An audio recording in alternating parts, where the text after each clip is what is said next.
잡는 시민의 방송, 희망을 전하는 공감과 소통의 방송.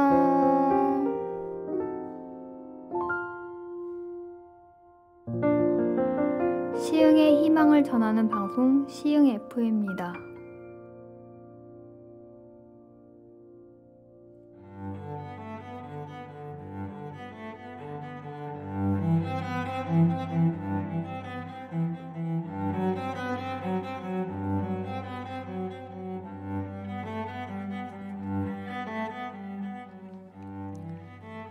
세상에서 가장 현명한 사람은 모든 사람으로부터 배우는 사람이다. 가장 사랑받는 사람은 칭찬하는 사람이다. 가장 강한 사람은 감정을 조절할 줄 아는 사람이다. 탈무드에 나오는 이야기입니다. 안녕하세요. 희망과 공감을 소통하는 방송 시흥 FM 백대현의 커피 한 잔입니다. 오늘도 사랑과 인생, 그리고 사랑과 인생을 표현하고 이야기하는 문학과 철학을 함께 생각해보는 시간 갖겠습니다. 오늘의 주제는 행복해지려면 어떻게 해야 할까입니다. 여러분이 커피 한 잔 준비하는 동안 노래 한 곡 먼저 듣겠습니다. 이필원의 추억입니다.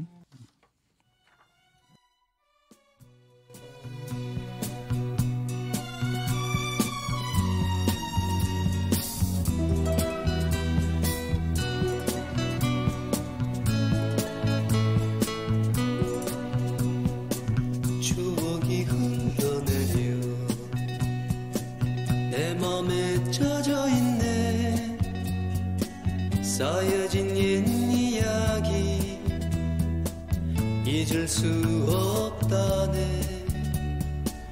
바람이나 부끼면 나무잎 떨어져서 내님에게 날아가 소식 전하지.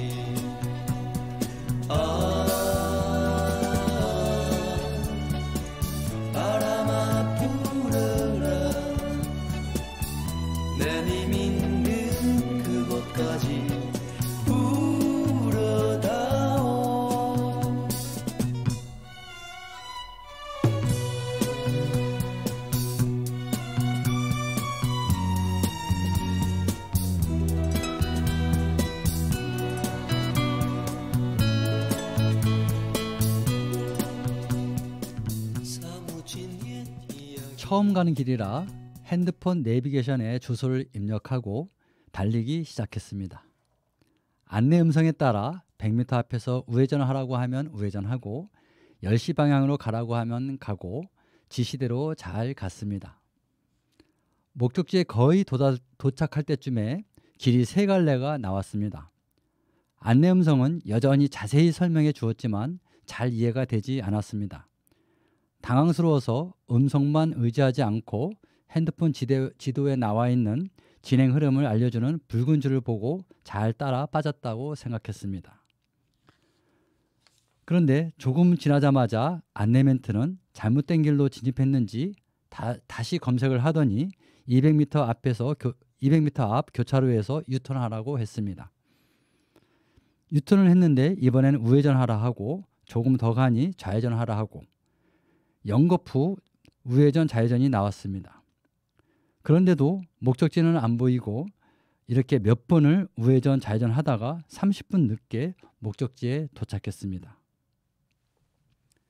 어느 강사에게 들은 이야기도 하나 해드리겠습니다. 호캉스란 신조어 들어보셨죠? 호텔과 바캉스 합성어로 호텔에서 즐기는 바캉스를 의미합니다. 요즘은 젊은 층만 아니라 다양한 연령대가 시끌벅적한 휴가지보다는 조용한 장소에서 쉬려고 많이 이용한다고 합니다.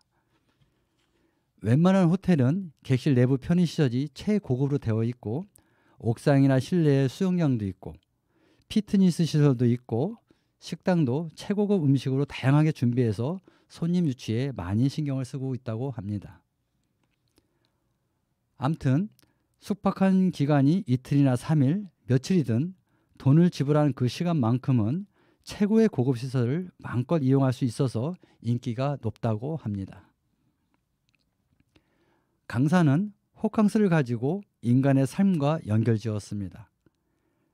며칠을 묵었던 묵은 시간 동안은 호텔이 내 것이 되는데 지불한 돈만큼 자기 권리를 최대한 즐기는 것을 현재의 삶이라고 했고, 투숙기간이 끝나고 체크아웃하고 나오는 것을 죽음이나 죽는 시간이라고 비유했습니다.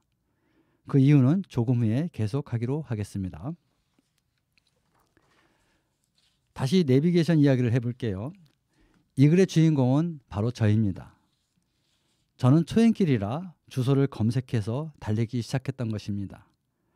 그러다 잠시 집중하지 못해 세 갈래의 길에서 엉뚱한 길로 빠져 30분 늦게 도착하게 된 것입니다. 인간은 이렇게 태어나서 사는 동안 순간의 선택과 결정으로 하루하루를 살아갑니다.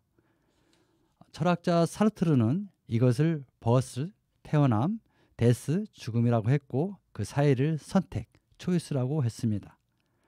즉 그날의 결정과 선택으로 오늘을 살고 미래가 결정된다는 의미입니다. 순간적으로 잘못된 선택을 해서 30분을 소비한 것은 생각하기에 따라 아무것도 아닐 것입니다.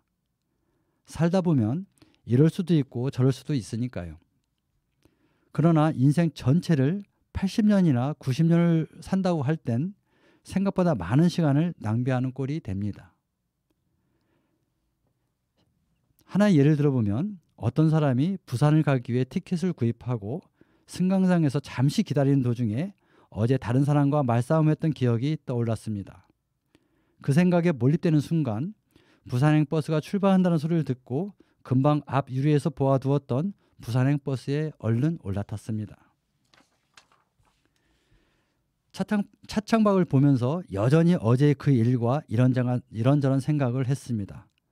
그런데 한참을 달리던 버스는 대전을 지나면서 경부고속도로가 아닌 호남고속도로로 빠지고 있었습니다. 그 사람은 순간 무슨 일인가 싶어 놀라기도 하고 당황했습니다. 그래서 옆자리 사람에게 물어봤더니 이 버스는 부산행이 아니라 광주행이라고 했습니다. 내비게이션에 의지해서 가다가 잠시 딴 생각에 다른 길로 빠진 저나 부산을 가기 위해 부산행 티켓을 갖고도 광주행 버스에 올라타는 것처럼 살다 보면 흔하게 있는 일이라고 했습니다. 저는 다른 길을 도는 30분 동안 짜증이 났고 가고자 하는 곳에 늦게 도착해서 본래의 목적을 다 이루지 못했습니다. 왜 제 부주의로 잘못된 길로 빠진 것을 두고 짜증이 났을까요? 부산을 가기 위해 버스에 오른 그 사람은 자기가 탄 버스가 광주행이라는 것을 알고 어떻게 했을까요? 좀 전에 했던 호텔 얘기를 좀 더 해보겠습니다. 호텔에 들어가기 전의 삶을 태생이라고 하고 묵는 동안의 시간을 인생이라고 하고 체크아웃을 하고 난 후를 죽음 또는 사후라고 한다면 어떤 사람은 70년, 어떤 이는 80년을, 물론 어떤 사람은 그보다 못 살기도 하지만 그 시간 동안 각자의 삶을 살다가 체크아웃 한다는 말입니다. 그런데 강사는 이어서 이렇게 말했습니다. 사람들은 나름대로 뭔가를 갖기 위해 열심히 사는 것 같지만 실제로는 아무것도 가지지 못한 채 체크아웃 한다고요. 그러고 보니 우리는 열심히 살면서 소유하게 된 호텔 안에 있던 컴퓨터나 텔레비전, 각종 운동기구나 편의시설을 잘 이용만 했지 가지고 나갈 수 없다는 것입니다. 내비게이션과 버스 이야기는 우리에게 많은 걸 생각하게 합니다. 사람마다 내가 선택한 결정을 두고 어떻게 대처하느냐가 그 사람의 인품이나 인격, 인문학적 소양이 드러나기도 합니다. 호텔에 들어가고 나오는 그 모습에서 즉 태어나 죽어가는 것을 두고 스스로 질문하고 의문을 표하고 어떻게 해야 하는지도 인문학적 소양에 따라 다르게 살게 됩니다. 때로는 인문학적 질문, 즉 여기선 철학적 질문은 내비게이션의 주인공이 저인 것처럼 저를 불편하게 하기도 합니다. 왜냐하면 그 순간 화와 짜증이 일어났는데 그런 일은 살다 보면 충분히 일어날 수 있다고 생각했다면 제 자신에게도 옆자리 사람에게도 감정적으로 나쁜 영향을 끼치지 않기 때문입니다. 그 순간, 차를 모는 그 순간은 저는 호텔 안에 있는 모양입니다. 예를 들어 딴 생각하다가 길을 잘못 들었다고 해서 갑자기 정지하거나 뒤로 후진하다가는 큰 사고를 낼 수 있습니다. 주위를 보니 뒤따르는 차가 없어서 얼마든지 정지하거나 후진할 수도 있었을 겁니다. 그러나 저는 우회해서 목적지로 갔습니다. 여기서 우리는 어떤 게 좋은 결정, 선택이냐는 질문이 나옵니다. 여러분 같으면 어찌했을 것 같습니까? 여러분이 부산을 가기 위해 부산 가는 버스에 오른 것으로 생각했는데 광주행이면 어찌할 것입니까? 이 또한 사람마다 대처하는 것은 다 다릅니다. 좀 전에 말씀드렸다시피 이처럼 철학적 의문과 질문에 대한 정답을 내리기는 어렵습니다. 철학은 정답이 따로 없기 때문이죠. 아무튼 그 상황에 어찌 대처하느냐가 그 사람의 인생인 거고요. 여기서 좀 더 불편한 질문을 한번 해볼까 합니다. 여러분은 여러분 자신을 누구라고 생각하십니까? 얼마나 내 자신을 알고 계십니까? 좀 전 질문처럼 저와 같은 상황이었다면 어찌 행동하셨을 것 같습니까? 그리고 호텔에 머무는 동안 어떻게 살 것 같습니까? 호텔에서 묵는 동안, 즉 여기서는 인생이지요. 왜 살고 계시나요? 무엇을 위해 살고 계시나요? 어느 철학자가 말했습니다. 아마도 갑자기 이런 질문을 받았을 때 가슴이 답답하거나 약간의 신경질적인 반응이 일어나면 그건 평소에 생각을 해본 적이 없었거나 아니면 진지하게 사색이나 성찬을 안 해본 거라고. 여러분도 아시다시피 학생들에게 공부 왜 하고 왜 학교 다니냐고 물어보세요. 아마도 눈총이 달라질 것입니다. 직장인들에게 회사는 왜 다닙니까? 물어보세요. 거의 대부분 그것을 몰라서 물어보냐고 한숨스럽게 쳐다보기도 합니다. 그런데 일부 학생이나 청년들은 답을 안 하거나 못해요. 학생은 그냥 학교 가지요. 직장인은 밥 먹고 살라고 가지요. 뭐 이런 식으로 대답하고 맙니다. 그러니 아무 생각 없이 학교를 가니 학교 가는 게 힘들겠지요. 먹고 사는 것이 최종 목적이기 때문에 일을 하는 것도 참 힘들 것이고요. 그러나 공부를 하는 이유와 일하는 의미를 진정으로 알게 된다면 공부하는 시간과 일하는 시간이 얼마나 행복하겠습니까? 인간이 왜 사냐고, 어디서 와서 어디로 가냐고, 분명히 상식적이지만 중요한 질문인데 왜 대답들을 대충 하는지, 제대로 못하는지, 그러면서도 오늘 일당이 얼마니, 무엇을 먹고 마시는가는 정확하게 계산합니다. 그래서 소크라테스가 반성 없이 자기 점검이 없는 인생은 가치가 없는 삶이라고 했던 것입니다. 여기서 오늘 주제와 이어지는 내용이 있어서 모 작가의 글을 읽어드리고 정리하도록 하겠습니다. 실천하며 사는 게 행복인 것. 가슴 통증 때문에 쓰러졌다가 큰 수술을 통해 일어나서 두 번째 삶을 살고 있다. 지금은 회복 중에 있지만 당시 죽음의 공포에서 지난날 통장의 총액을 늘리기 위해 주의 인연을 뒤로한 것이 얼마나 어리석었는지 깨달았다. 그래서인지 인연을 귀하게 여김과 또 진솔한 만남을 실천하기 위해 이 자리에 있는 내가 행복하다. 지인의 말을 생각하다가 많은 철학자들이 말했던 인간이 가장 행복한 순간은 나답게 살 때와 더불어 살 때가 조화를 이룰 때다가 문득 떠올랐다. 나도 자칭 철학자로서 이 내용을 나만의 방식으로 부연 설명을 해보면 다음과 같다. 나답게 살 때란 이 세상에서 단 하나뿐인 나 자신이 누구인지를 알기 위해 하늘이 나에 대한 계획을 최우선으로 찾아야 하고 그 계획 속에 담긴 내가 실천할 바를 실현해 나가는 과정이다. 더불어 살 때란 각자 나가는 과정, 즉 현재의 삶 중에 내가 좋아서 잘해서 이룬 것과 타인도 타인이 좋아서 잘해서 이룬 것을 서로 나누는 관계, 또는 진행 장면이다. 하늘은 우리 각자에게 생명이 다하는 그 순간까지 절대의 성공과 실패를 주지 않으면서 서로 나누는 관계 속에서 내가 이룬 것은 너가 있어야 빛이 나고 의미가 있으며 나에게 부족한 것은 상대가 가진 것에서 채울 수 있으므로 우리 각자는 많이 가졌다 하여 교만하지도 말아야 하고 부족하더라도 실망하거나 절망하지 말아야 한다는 사랑하는 방법을 가르쳐주고 계신다. 하느는 지인과 내게 그리고 이 글을 읽는 미지의 사람들에게 그 사랑을 실천하며 사는 게 행복인 것을 전하고 있다.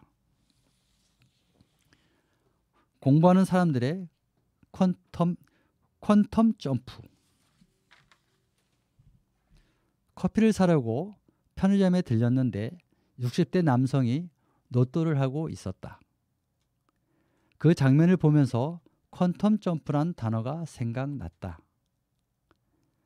퀀텀 점프란 물리학과 경제학에서 주로 쓰는 용어로 일어나는 어떤 일이 차츰 또는 조금씩 일어나지 않고 단번에 크게 약진하는 현상을 말한다. 이 용어를 인간의 삶에 대입해 보면 하루하루 열심히 노력해서 성공을 이루기보다는 단번에 어떤 기회를 통해 삶이 바뀌는 모양이라고 할 수 있겠다. 퀀텀 점프를 좀 더 쉽게 말하기 위해 두 가지 예를 들어보면 보통 사람들이 이 사람처럼 로또나 도박 등을 통해 인생 역전을 꿈꾸는 것과 고시에 합격하거나 자격증을 취득해서 신분이 바뀌거나 삶의 질이 변화되는 것을 생각하면 된다. 사실 이 두 가지는 보통 사람들의 꿈이자 소망일 것이다. 다만 공부하는 사람들은 퀀텀 점프를 꿈꾸면 안 된다. 똑같은 공부지만 공부를 통해 인생 역전을 꿈꾸는 사람들은 준비되지 못한 결과로 인해 많은 사람들을 아프게 할 수 있다. 공부는 그 본질이 중요하다. 그래서 공부는 단기간 내에 드러나지 않는다. 그 말은 어설프게 공부하는 사람들이 학벌과 지식을 내세우다가 주위의 인연과 호흡하지 못하면서 소란과 분란을 일으키기 때문이다. 중국 고전에 내부 족자 급어인지 폐연유여 궐문사치란 말이 있다. 내면이 부족한 사람은 남이 알아주는 것에 조급해야 한다. 넉넉하게 남음이 있으면 그 소문이 사방으로 퍼져 나간다는 그 문장이 그것을 경계하고 있다. 퀀텀 점프를 위해 사는 사람들이 지금 어떤 행동을 할지라도 공부하는 사람들은 공부에는 퀀텀 점프가 없다는 것을 새기고 오늘 내가 무엇을 어찌해야 할지 커피 한 잔으로 그 답을 찾아보자. 앞에 글은 어떤 사람이 갑작스러운 가슴 통증으로 119에 실려 병원에 실려갔다가 다행히 치료가 잘 돼서 살아나 깨닫는 내용입니다. 그것은 열심히 살아서 나름대로 돈을 모으고 살만해졌지만 열심히 사는 동안 나만 생각하고 주위 사람들을 무시했던 지난 시간을 반성하고 다음부터는 그리 살지 않겠다고 결단한 이야기입니다. 이분이 살아난 것은 119에 연락해준 가족이나 119 구급대원들과 의사, 간호사들 덕분입니다. 그들이 없었다면 이 사람은 이미 호텔에서 체크아웃된 사람입니다. 그래서 이분은 이들과 더불어 사는 게 행복한 것이라고 깨닫게 된 것입니다. 두 번째 글은 60대 남성이 로또를 사는 장면입니다. 사는 이유야 말을 하지 않아도 예상할 수 있을 겁니다.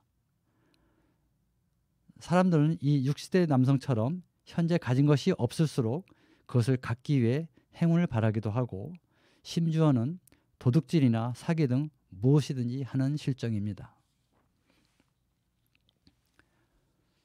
준비 없이 점프한 사람은 자기 욕망과 욕구 등 자기 챙기기에 안달합니다. 당연히 준비된 사람은 그것을 나와 타인을 위해 바르게 사용합니다.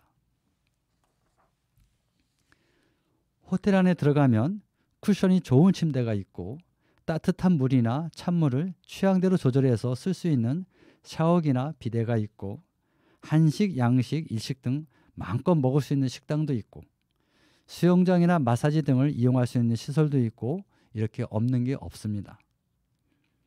그런 최고급 시설과 음식을 즐길 때 그것을 준비해 준 보이지 않는 곳에서 수고한 사람들이 꼭 있습니다. 또 그 역할과 희생이 나와 그 사람이 바뀔 수도 있습니다. 이것만 생각해도 나는 어찌 살아야 하는지 삼척동자도 알 수 있을 겁니다. 여러분, 강조했다시피 인간에게는 물질과 명예, 권력 등은 필요한 요소입니다.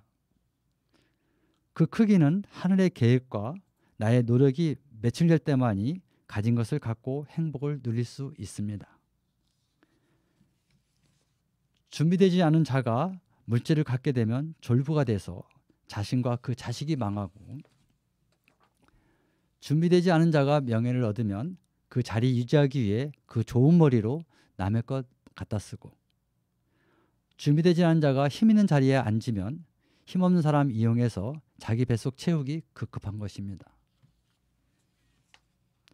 인문학을 하면 문학을 통해 어두운 세상에서도 긍정적인 정신과 마음을 유지할 수 있습니다. 역사를 통해 준비되지 못한 자들의 전철을 따라가지 않을 수도 있습니다. 철학을 통해 그들의 삶을 이해하고 그들을 변화시킬 수 있게 노력도 합니다. 그래서 인문학을 즐겨 찾는 사람과 대화를 나누다 보면 죽어있는 나의 마음에 생기가 돌아서 감정이 울컥해지거나 하염없이 눈물이 나는 것입니다. 울컥하는 감정 상태와 흐르는 눈물은 나의 영혼이 살아난다는 증거이기도 합니다. 여러분, 언제 호텔에서 체크아웃 하시겠습니까? 지금 누리고 있는 모든 것들은 영원하지 않습니다. 여러분 스스로 체크아웃을 할 수 없다는 말이기도 합니다. 지금이라도 여러분을 불편하게 하는 질문들을 다시 한번 씹으면서 나의 영혼의 영양제로 삼았으면 좋겠습니다. 그것이 내 마음이 단련되는 모양새이기도 합니다. 오늘의 주제를 정리해 보도록 하겠습니다. 오늘의 주제는 행복해지려면 어떻게 해야 할까 였습니다. 세상에서 가장 현명한 사람은 모든 사람으로부터 배우는 사람이다. 가장 사랑받는 사람은 칭찬하는 사람이다. 가장 강한 사람은 감정을 조절할 줄 아는 사람이다.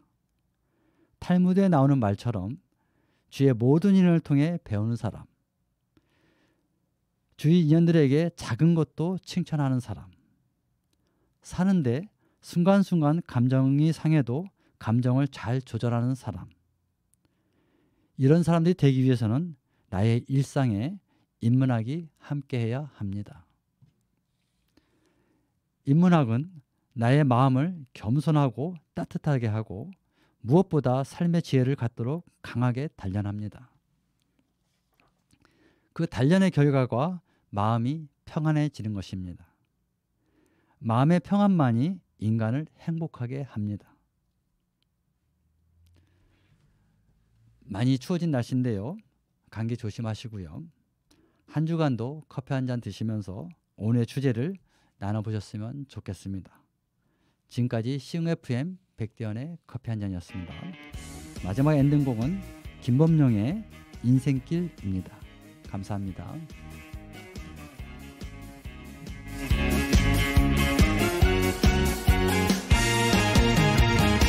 울퉁불퉁 시골길 구불구불 고갯길 가다가 돌아서는 막다른 골목길 돌고 도는 이 세상 사연 많은 내 인생 오늘도 홀로 외로이 간다.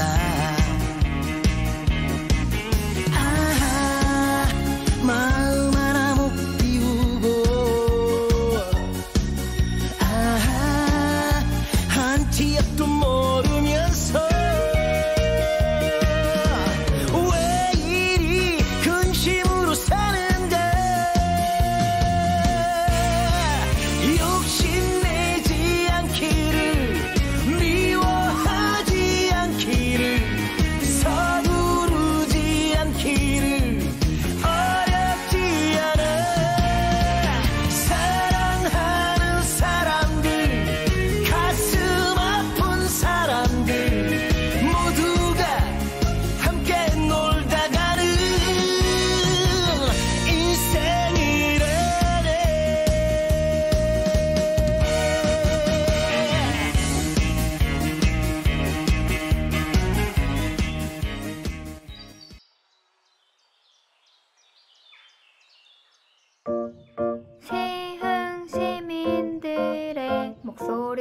잡는 시민의 방송, 희망을 전하는 공감과 소통의 방송.